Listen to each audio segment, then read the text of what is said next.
नमस्कार दोस्तों, स्वागत है आप सभी का। आज हम लोग भारतीय कला व संस्कृति का दूसरा अध्याय चालू करने जा रहे हैं, जिसका नाम है भारतीय वास्तुकला। इसके पहले हम लोगों ने पहला अध्याय पढ़ा था, जिसमें हम लोगों ने समझा था भारतीय संस्कृति व सभ्यता के बारे में। अगर आपने अभी तक वो वीडियो नहीं देखा है, तो पहले उस वीडियो को जरूर देख लीजिए। तो चलिए शुरू करते हैं इसका दूसरा अध्याय, भारतीय वास्तुकला। इसमें सबसे पहले हम लोग बात करते हैं कला के बारे में। तो कला शब्द के अर्थ को एक शब्द में परिभाषित करना लगभग नामुमकिन सा है, क्योंकि इसका अर्थ कई क्षेत्रों में हमें अलग अलग रूपों में देखने को मिलता है। जहाँ संस्कृत में इसका अर्थ किसी चीज की शोभा से है, तो वहीं इतिहास व संस्कृति में इसका अर्थ हमने सौंदर्य और आनंद के रूप में देखा।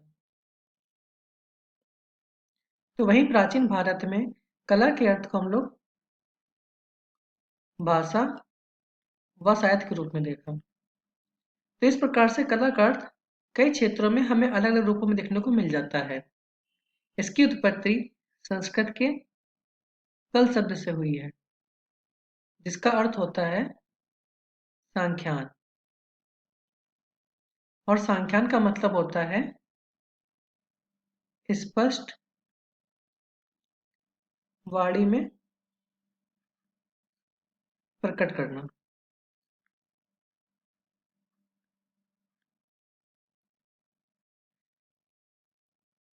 तो जिसे हम स्पष्ट वाणी में प्रकट कर सकते हैं, या किसी चीज को स्पष्ट वाणी या व्यवस्थित रूप से प्रकट करने को ही हम कला कहते हैं। इसको मुख्य रूप से तीन भागों में बांटा गया है। पहली दृश्य कलाएं, दूसरी निष्पादन कलाएं और तीसरी साहित्यिक कलाएं। सबसे पहले बात करते हैं दृश्य कलाओं के बारे में। तो दृश्य का अर्थ यहाँ पे देखने से है।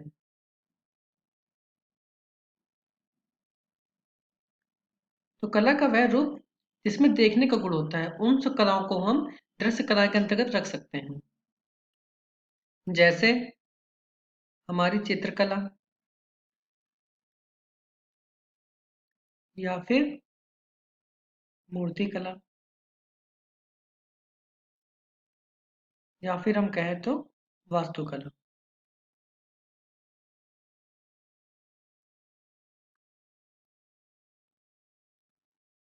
जबकि निष्पादन कलाओं के अंतर्गत हम उन कलाओं को रख सकते हैं जिसमें हम अपने शरीर का प्रयोग करके कला का प्रदर्शन करते हैं। जैसे नृत्य, संगीत, या फिर रंगमंच। जबकि साहित्यिक कलाओं के अंतर्गत वे कलाएं आती हैं जिनमें हम अपनी भाषा और अपनी लिपि का प्रयोग करके अपनी कला का प्रदर्शन करते हैं। तो इस तरह की कलाओं को हम लोग साहित्यिक कलाओं के अंतर्गत रख सकते हैं। अब बात करते हैं भारतीय वास्तुकला के बारे में। तो भारतीय वास्तुकला को हम लोग मुख्य रूप से चार भागों में पढ़ेंगे। पहली बौद्ध वास्तुकला, दूसरी मंदिर वास्तुकला, तीसरी इंडो इस्लामी वास्तुकला और चौथी आधुनिक वास्तुकला। तो चलिए शुरू करते हैं सबसे पहले बौद्ध वास्तुकला। तो बौद्ध वास्तुकला से मतलब हमारा उन सभी निर्माणों से है जिनका संबंध बौद्ध धर्म से जुड़ा हुआ था।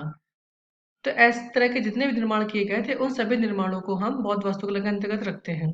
इसमें सबसे पहले हम लोग जानेंगे स्तंभों के बारे में, जिनका निर्माण मुख्य रूप से मौर्य काल में सम्राट अशोक द्वारा बौद्ध धर्म के प्रचार के लिए किया गया था। फिर दूसरा हम जानेंगे इसमें स्तूपों के बारे में, जिनका निर्माण बुद्ध के अवशेषों को सुरक्षित रखने के लिए किया गया था।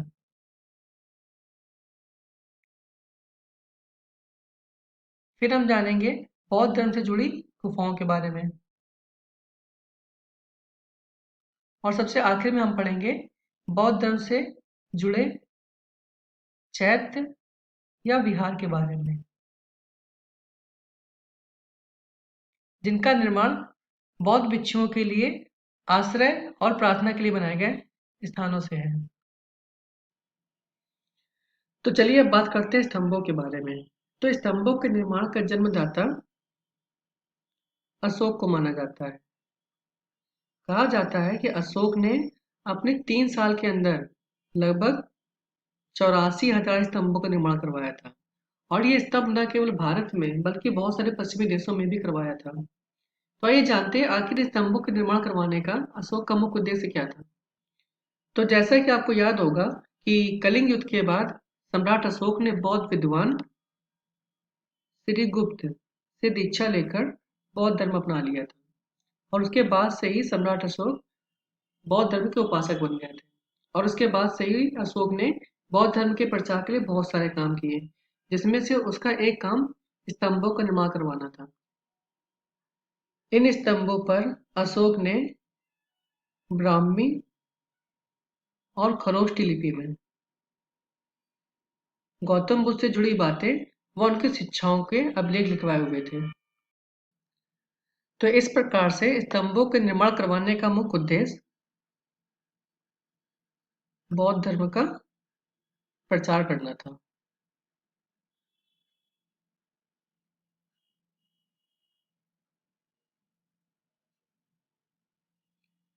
चलिए अब बात करते हैं इनकी बनावट के बारे में। तो अशोक द्वारा बनाए गए स्तंभ नीचे से मोटे और जैसे जैसे आप ऊपर चलते चले जाएंगे तो ये आपको कुछ पतले नजर आएंगे। और इन स्तंभों की एक सबसे खास बात यह थी कि इनको सिर्फ एक ही शिला काट कर बनाया गया था, मतलब इसमें आपको एक भी जोड़ नहीं मिलेगा। इनकी लंबाई लगभग 35 से 50 फुट की होती थी और इनका वजन लगभग 50 टन के बराबर होता था। इन सभी स्तंभों पर एक खास तरह की पॉलिश की गई थी, जिससे इनकी चमक एक धातु की तरह हो जाती थी। इसको हम ओक कहते हैं। पर समय के साथ यह विधि लुप्त हो गई और आज हमें इसके बारे में कोई जानकारी नहीं है। पॉलिश की इस विधि के बारे में इतिहासकार स्पूनर का मानना है कि अशोक ने इस विधि को ईरानियों से सीखा था, जबकि हमारे भारतीय इतिहासकार वासुदेव शरण अग्रवाल का मानना है कि इस विधि को भारत में पहले से ही ज्ञात थी। तो इस तरह से इस विधि को लेके हमारे इतिहासकारों में अनेक मतभेद हैं। पर जो भी हो, लेकिन आज के समय में यह ओप की विधि पूरी तरह से विलुप्त हो चुकी है। चलिए अब हम बात करते हैं सम्राट अशोक द्वारा निर्माण किए गए कुछ प्रमुख स्तंभों के बारे में। अशोक द्वारा बनवाए गए स्तंभों में सारनाथ का स्तंभ सबसे महत्वपूर्ण है, क्योंकि इसी स्तंभ से हमें बौद्ध धर्म से जुड़ी कई जानकारियां प्राप्त होती हैं।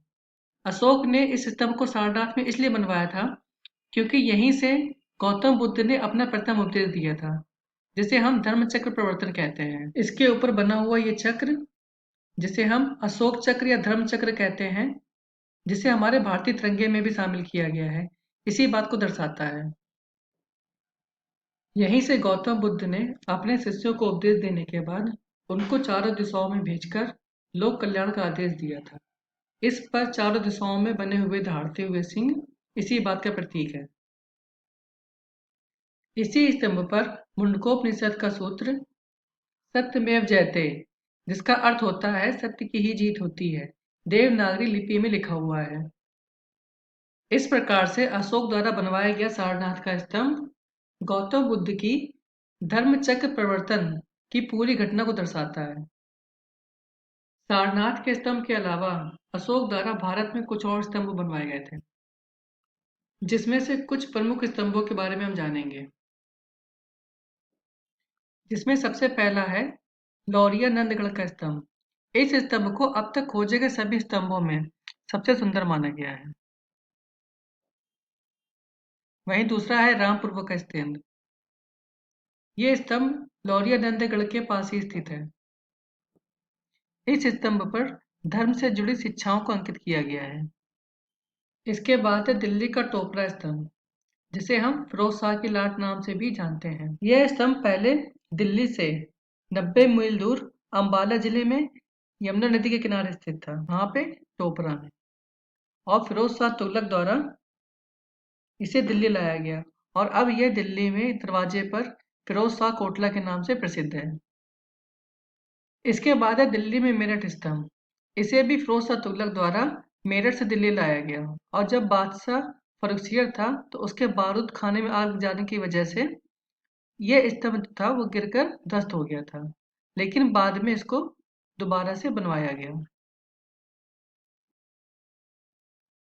इसके बाद है इलाहाबाद का स्तंभ। इस स्तंभ पर हमें समुद्रगुप्त की प्रशस्ति लिखी हुई मिलती है, जिससे हमें समुद्रगुप्त से जुड़ी जानकारी प्राप्त होती है। इसके बाद है रुम्मिनदेही स्तंभ। यह नेपाल के रुम्मिनदेही नामक स्थान पर मिला है और यह अशोक द्वारा मिले गए अब तक के सभी स्तंभों में सबसे प्राचीन है। और इस स्तंभ पर लिखा हुआ है यहाँ भगवान बुद्ध का जन्म हुआ था, जिससे हमें भगवान बुद्ध के जन्म के बारे में काफी जानकारी प्राप्त होती है। तो आज की वीडियो में बस इतना ही। अब इसके अगली वीडियो में हम जानेंगे बौद्ध वास्तुकला से जुड़े स्तूप, चैत्य और विहार निर्माण के बारे में। तो चलिए मिलते हैं इसके अगली वीडियो में। और हाँ, अगर आपने अभी तक मेरा चैनल सब्सक्राइब नहीं किया है तो उसको सब्सक्राइब जरूर कर लें, ताकि आगे आने वाले वीडियो की जानकारी आपको प्राप्त हो जाएगी। तब तक के लिए नमस्कार।